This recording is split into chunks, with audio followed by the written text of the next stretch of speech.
have 6 members, and I'm going to call the meeting to order, and I go to public comment. Members of the public, is there any going to be public comment on anything? Do I need to read this? Not any general public comment, no. All right, we'll go to the regular agenda, item number 3. Consider approving the August 4th, 2025 Zoning Board of Adjustments meeting minutes. As we looked at the minutes, anybody have any questions? I'll make a motion to approve. Need a second? Second. Go ahead. Motion and a second. All in favor say aye. Aye. Aye. August 4th, 2025 minutes are approved. B, ZBA 2520-4232 Sherwood Way, a request for approval of a variance from section 502.B to allow a 4-foot front setback in lieu of the required 25-foot for a canopy on a property located at 4234 Sherwood Way within the general CG zoning district. Hello, Ray. Good afternoon. There we go. Good afternoon, Ray Lineberry, lead planner. And this one it is 4234 Sherwood Way, but 4232 is also part of their other building. So this is off of Sherwood Way. It's a car wash. It is in the Bluffs neighborhood, Mary Coffee District 6 area, and it is zoned CG with a commercial vision plan. 1.440 acres, and they are requesting a 4-foot setback instead of the 25-foot setback for the front setback, and it is for a canopy, and it is right here. We did mail out 15 notices. I have not received any in favor or opposed. This is their site plan and a sample picture of what it's going to look like. And I went out and took some pictures. They do have a lot of right-of-way because here's the curb.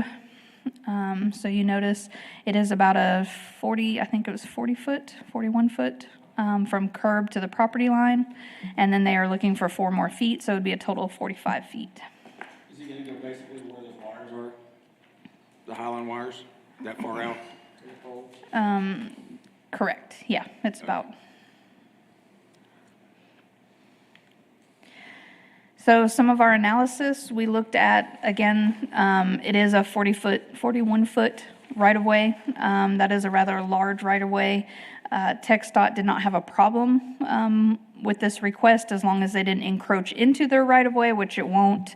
And then granting the variance would be generally consistent with the purposes and intent of the zoning ordinance. So with that, staff is recommending approval. With that, is there any questions? Any questions from the board? All right, thank you, Ray. Do what? Do all the commercial car washes come in with this? Because, I mean, they've all got canopy roofs. And I don't know that I've ever, in the years I've been here, I don't think we've ever done a commercial car wash zoner. No, obviously this is an older established car wash that has been here for a few decades. And they have been doing some renovations on their property and even with their oil change and stuff. And so they've got a new car wash system. But as the cars now kind of exit that area, they know that they're looking for really protection for their staff is what the main request is. And so that canopy is going to be some shade protection for staff as that car's coming out and they start wiping down the car. And then they kind of pull it around and bring it back to the back where the customers would be to come and finish it off and get it back to them. As Ray was talking about, our concerns were, are we being different here than other places?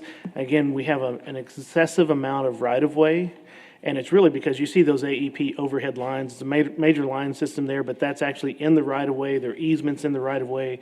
The structure's going to be 4 feet back from that.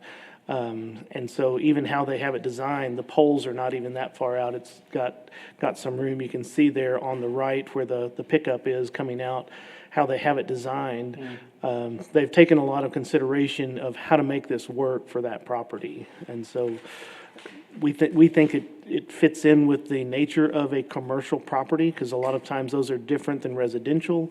And again, there's lots of circulation space there, there's lots of right-of-way, so that's why staff is in support. How far back from the curb is the edge of that canopy going to be? Do you know? From the curb, about 45 feet. Yeah, that's plenty. Yeah. It's not going to block anybody's vision. Well, it's open, so, Yeah. yeah, no.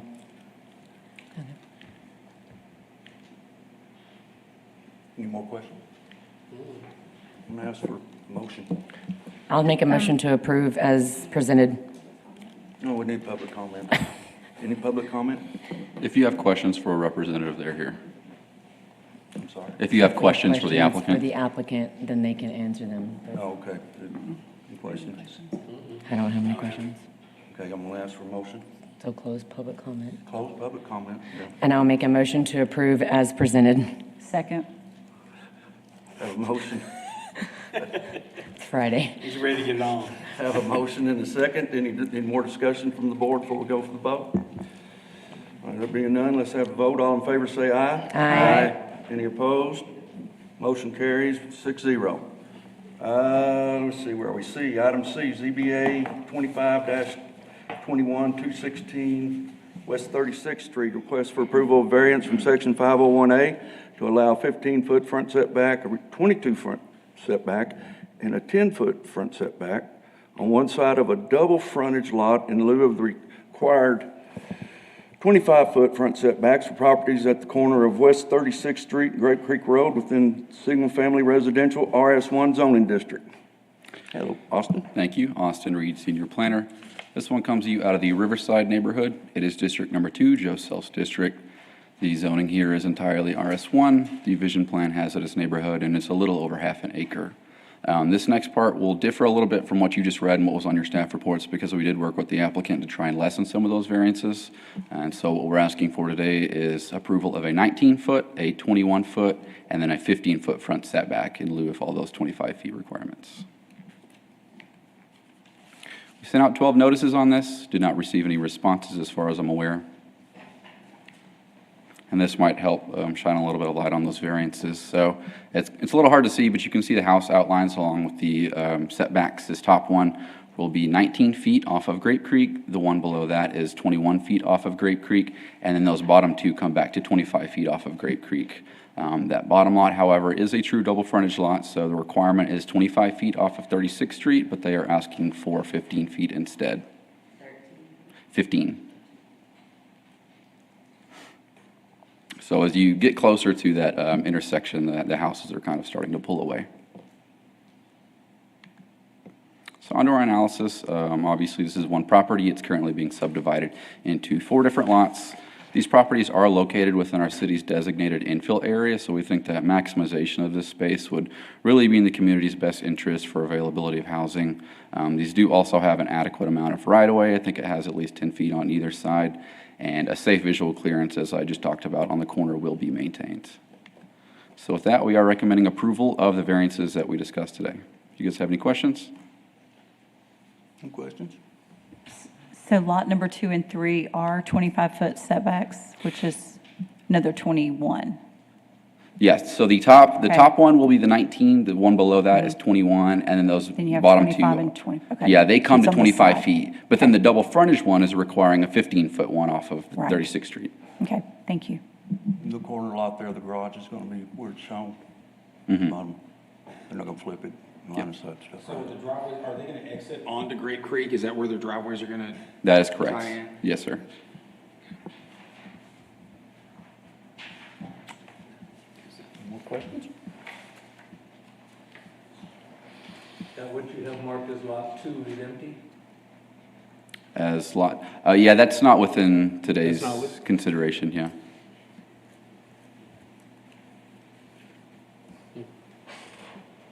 Thank you, Austin. Thank you. You wanna go to public comment? It's okay, I'm gonna ask for, I'm gonna ask for public comment. Erica Wilde.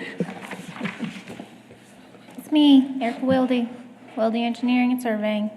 Just here for any questions or comments you might have. I'm ready. I'm good. just ask that you approve as presented. Thank you. We might. All right, board, let's have a discussion amongst ourselves. Do we need to have one?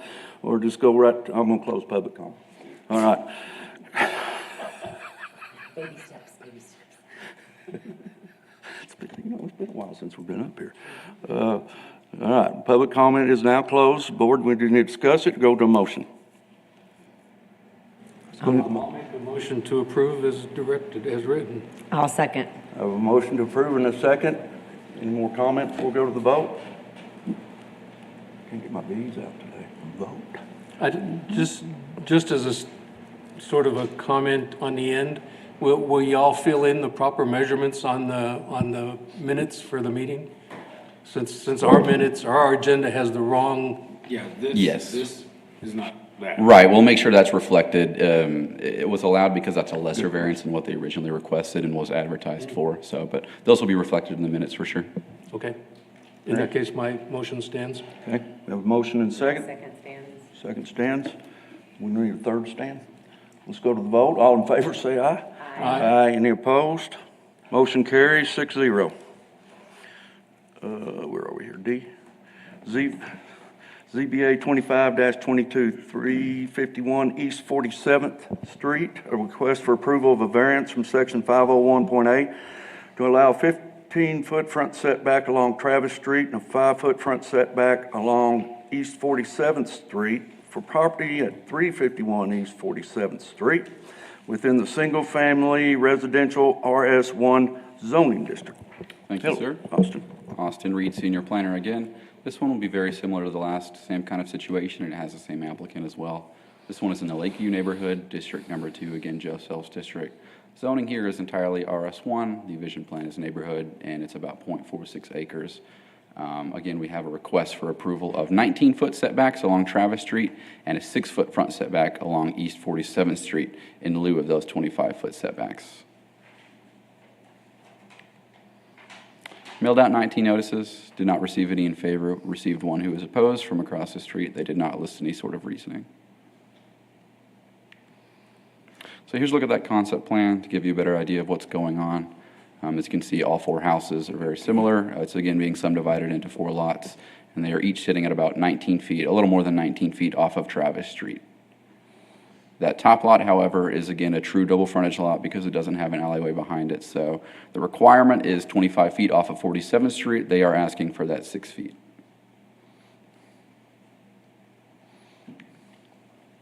On to our analysis. As you saw, this is being subdivided into 4 lots. This property is located within the city's designated infill area, and it's adjacent to a school. Maximization of this space is in the community's best interest, we think. These lots, as they're proposed, actually are at minimum size by RS1 standards, and again, it has an adequate amount of right-of-way on both frontages, somewhere between 10 and 15 feet. So with that, we are recommending approval of these variances that are presented today. Do you guys have any questions? Any questions? That's catty corner from Lincoln. Correct, yes. Now, I know because I went by and looked at it. The opposite corner has sidewalk and a cutout. And the one straight across, was it 47th, has the same concrete corner and a cutout. Is there supposed to be sidewalks there? I didn't know if there was, because there's a school, I didn't know if there were restrictions or suggestions or. That is a trigger with our land development and subdivision ordinance for anything that happens close to a school. Yes, the sidewalk requirement is there. So are you going to be able, if it's granted, go back to the draw out? That setback from 47th is how many feet? 6? Yes, 6 feet, and then it has about 10 feet of right-of-way, I think, on that side. Okay, so there's 16 feet between what is going to be the edge of the Between the house. structure and the curb. So you still would be able to fit sidewalks in there, no problem? Correct, and they typically go in right-of-way as well, so Right. somewhere in that 10 feet between the property line and the curb, those sidewalks would be located. Because the other side doesn't have sidewalks, it just has the cutout on the corner, which I didn't know whether that was Yeah, I don't know how the well long you can see, intention or but not. Yeah. Okay. Austin, there's no alley between 351 and 355. It's just No, so really, those are two properties right now, but it's being subdivided kind of perpendicular to the way the lot lines run now, if that makes sense. They added them together and then they're chopping them Yeah, this way? exactly. Put them together, and then it was approved to basically flip them and make them 4 lots. Right. Not three, but- Because the one we did the other was like a block away, and they did the opposite. Correct. Yeah. Yeah. That was it. Thank you all. Thank you, Austin. Okay, I'm gonna open it up for public comment. Eric Wilde again. State your name for the record. State your name. Erica Wilde, Wilde Engineering and Surveying. This one was a little bit more tricky. We had to put a 20-foot easement in the back for a sewer line. The sewer is, this area is a little bit unique in that these are the only lots that don't have sewer. So we're going along the back just to feed those. So it was a little bit less space we had to work with. Had to squinch down some houses, but they found a house plan that would work, so that's why we're here today. I just ask that you approve as presented, and I'm here for any questions. Drainage pattern from on a peak event rain, which way is the water gonna run? Do you know? To the street, Which one, 47th or Travis? both, Okay. split. From Lincoln this way? Yeah. Because there's a pond, kind of, a retaining pond, kind of over. So it's gonna be there, running in where that between the wheel is. houses? No, that's what she's saying, they're gonna put that sewer in the back, that's why they needed that easement, and they're having to push the houses up closer to ask for the variance back, so that when they do the drainage and everything else, it will run to both Travis and to 47th. We'll kind of split it, not to inundate one street. So is that sewer easement would be a dedicated easement, right? Yes, Yes. Can they put storage buildings over it and things like that? no, they can't put anything over Okay, it. so it's an unobstructed. I'm sorry, it's an unobstructed easement, yes.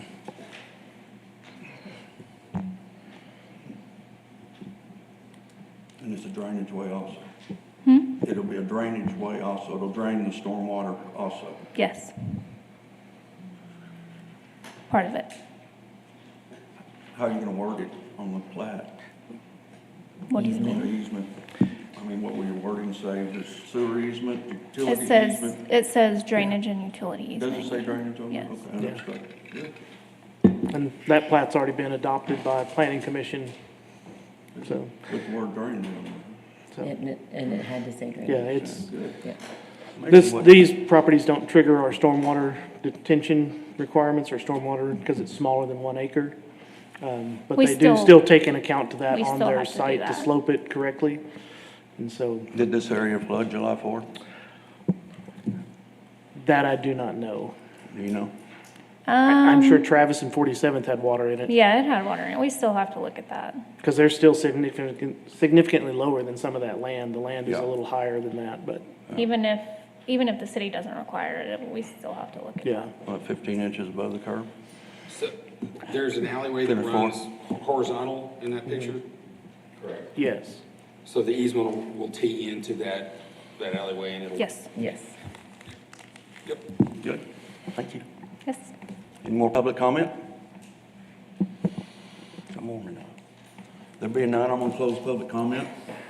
I'm gonna make a motion to approve as presented. Second. I haven't asked. I don't care today, it's Friday. It's already done. Okay, I'm gonna ask for a motion. Would say it again? I'm gonna make a motion to approve as presented. I'll second. All right, we need more discussion before we go to the vote? No. All right. Have a motion and a second. Go to the vote. All in favor, say aye. Aye. Aye. Any opposed? There being none, motion carries 6-0. That's it. Oh, division report. Thank you, Chairman. Aaron Vanoy, Director of Planning Development Services. Just want to say thank you to Wilde Engineering and to our city staff for working together on those two cases, trying to make it work so that the properties become developable. If you think about the one that's off 36th, really that sight line was the most concerning thing. When you're looking to the north on Grape Creek, can you really see the traffic coming down that way before you turn out off of 36? And the builder knew that, the engineer knew that. They said, hey, let's work with us and do that. So I just really want to say thank you to them. Same with the one over there in Travis. Obviously, those lots have never been built because there's sewer service. And so now we've got a way to get some sewer service, maximize those 200-foot deep lots as they were originally platted back when everybody had farm animals in the backyard. Well, that's not necessarily today, and so we're able to do some infill housing. So we're very excited about that. So thank you for that. On both of those cases, y'all observed that there was the double frontage item. And so we are working through some language to rewrite our double frontage, and it has to do with how much right-of-way. So in both of these cases, there was a lot of right-of-way of 10-foot plus in a couple of areas. And so take this one, for example, that's on the screen on 47th. We know there's over 10 foot. And so if you add the 5-foot setback, or in this case, a 6-foot setback, you're still meeting a good distance and line of sight if you were to stop there at 47th to look left or right. And so we're going to look at that 10 foot as, okay, well then we would allow up to a 5-foot side yard. If you're less than 10 foot, then we may ask you to go to a 10-foot side yard, something like that. But we will be working through those things and bringing those forward to the Development Task Force in the next few months, and then bringing that forward to Planning Commission to try to get that in our LDSO, so it might lessen the ZBA cases that come for a double frontage. I know Mr. Young had some questions. Y'all all had questions about double frontage, of how can we address that for our developers, and particularly when it comes into residential properties like this that we're trying to do infill. How do we find some ways to make it work? So our staff's working on some other things in our zoning ordinance and our LDSO, bringing those forward to Development Task Force as well. They're going to be giving some presentations to Planning Commission about adding some residential style districts. And so you even heard in the evaluation on this one, these are the minimum lot sizes. And so there are some builders out there that may want to build a smaller house on a smaller lot and be able to do that in certain areas. So they're looking at, could developers ask for that type of zoning? They're trying to clean up the LDSO to where we actually know what the minimum width of a drivable road is. We seem to bounce around a little bit, so we're working on that. And we're just trying to help the regulations, help development keep moving forward. So I really appreciate our staff working on that, as well as the development community giving us ideas and thoughts and what really impacts their pocketbook, because that really is key to affordability. So we really appreciate them helping us out. With that, Chairman, I don't have anything else. Aaron? Well, turn it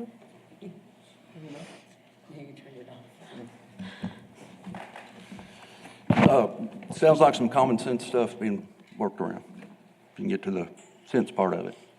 We hope so, yes. Yeah. What about anything on RS1 on the 25-foot minimum setback? Are y'all working on that too? We are working on that. RS1? We think we're going to continue to have an RS1, but we are looking at adding like an RS 4 and 5 that would allow maybe a lesser setback. And then if the builder developer says, well, I want so many lots of this and so many lots of that, we'd find a way to work that into the zoning for them. We wouldn't go and zone somebody's properties right now and say, okay, we're going to go and rezone these areas that were RS2. They're going to be now RS3 or RS4. It would be a zoning that people could request to help their development of vacant and infill land in particular. Mm-hmm. Again, those on the edge development, they may like larger lots or what we have, but we're trying to give some flexibility so that they have some options instead of just one or two options for a single family house. Gotcha. So say 20-foot setback? Potentially 20-foot setback, depending on the style of house and how wide. Front entry garage, you think? There's some of that discussion going on. There's also some discussion of what about if we lessen the requirements of how an alleyway is built, and those that wanted to do an alleyway that's not having to do such a high level of higher than really a street level, because we don't have the large trucks going back in our new developed alleys any longer. can you move the houses up, put the garage in the back, and still have enough yard in the back to have both? Change the grading. So- it Takes away from the cost, and you can not have to have it Yeah. so big. It's still accessible, but it doesn't have to have a trash truck bill to get down. Okay, thank you. So we hope some good innovative ideas. It's kind of partnering with some of the information that's starting to come out of our most recent housing study. I know that COSA DC is getting ready to release that to the public of hey, this is the types of houses that our community may need, and keep working from there to try to help our development keep moving forward. Thank you. Any more questions? Any questions? So did you just cover Division Report 5 and A? I get, well, A is the next meeting. That was follow-up and administrative issues. Got that, okay. I'll catch up here in a second. The next regular meeting of the Zoning Board of Adjustments is scheduled for December 1st, 2025 in the East Mezzanine Meeting Room at City Hall. And need a motion to adjourn? I'll make a motion to adjourn. Second. All in favor, say aye. Aye. Motion carries 6-0. Thank you.